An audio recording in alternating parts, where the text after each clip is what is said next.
Let's get down to business. Before I forget that. We're going to just start from the S mount on your left side. Scoot this a little bit.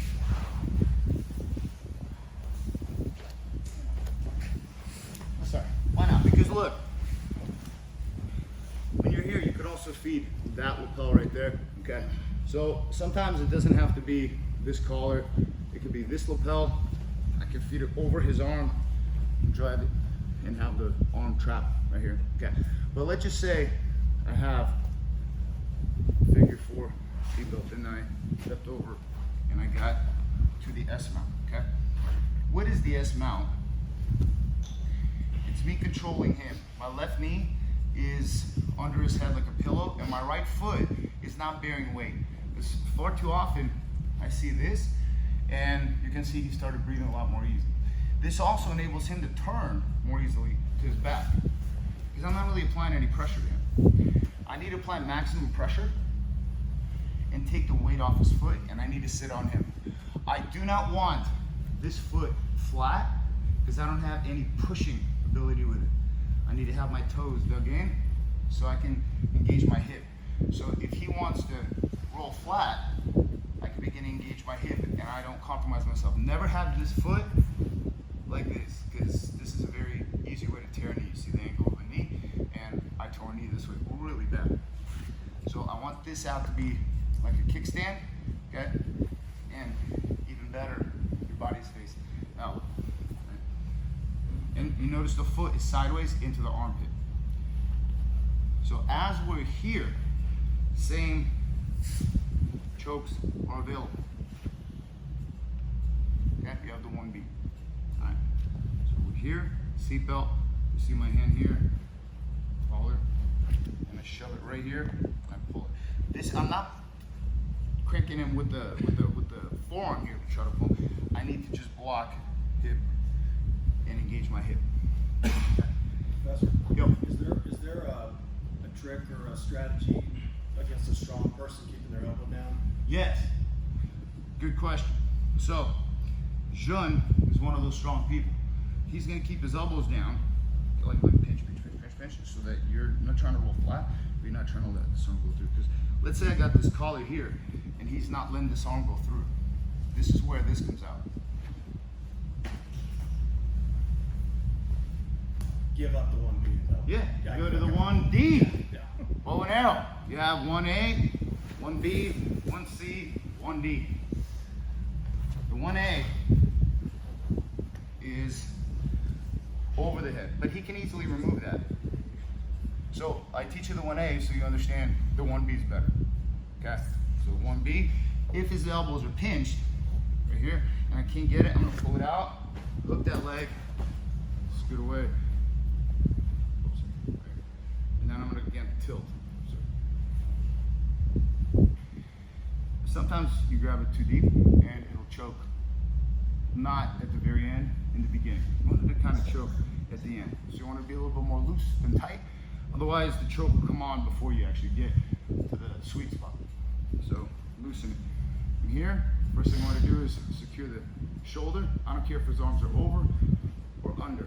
Cross my feet, and I'm going to tilt to the right. I'm not pulling. I could. But look, my arm will straighten out automatically, and I'm going to fall this way, as you see his neck twist. So this is the bow and arrow for the 1D. Now remember, from this position, if his elbows are tight and he's doing the mummy and he's fighting here, this is where you can begin to also just go for an arm lock. So it depends on what your decision-making process tells you is available from this particular position. So if it's arm locks, fantastic. Chokes, great. Whatever it is, your positional decision-making has to be very precise. And with repetition, you'll learn what works for you best. Bow and arrows are great. So for this side, in here, as you see, this is like a pillow. This foot is bladed, so it's not bearing weight, and my toes are dug in so I can engage my hip. right? And I have good connectivity between the hip and his top shoulder. So as I'm here, I have this control here. I can feed this collar here. I can go for the 1B. But if he just compresses his elbows down to his chest, here, I can't quite get it. I'll pull it out. Look. And what I want to do is I want to get this leg, move it out, and I want to just scoop my butt back, create a little space. As I pull him in, drop the shoulder, arms, whatever. If his arms are in, both legs, grab your wrist, throw in chest. I need to just secure the shoulder and the arm. And tilt. If one arm is out here, I don't need it. But I need the leg. I need to hook the leg. You can grab the pants. I would prefer, at worst case, you grab the pants on the outside. Best case, you hook it, and you can grab the seam. This is way more powerful. You control more leg here. Here, there's a tendency for them to be able to kick you forward. You kind of like sometimes lose it, you know, even though that you shouldn't. And you also see how his arms coming underneath. Yeah. We have triangles. And but for now, you're going to do the bow and arrow. One thing that I want you to hit that way is to do is you need to create space.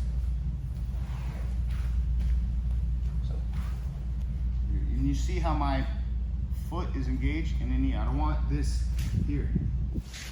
So as I fed the collar here, he's not letting me get through here.